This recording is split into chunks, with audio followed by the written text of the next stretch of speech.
Hi guys, welcome back to my emotional. Today my mother is going to show you how to do crumb coating on a chocolate cake properly. First take a cake, then add sugar syrup on top of it, then add some frosting. Then we are going to add some choco chips. If you don't have choco chips, you don't need to add them. And then we are going to repeat it 2 times.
First start up with some cream and palette knife on top of the cake.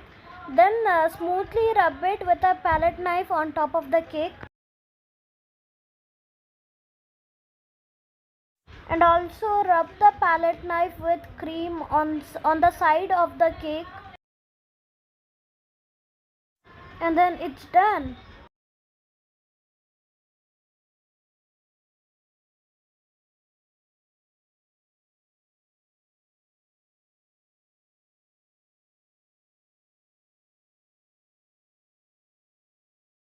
Bye guys, don't forget to like and subscribe.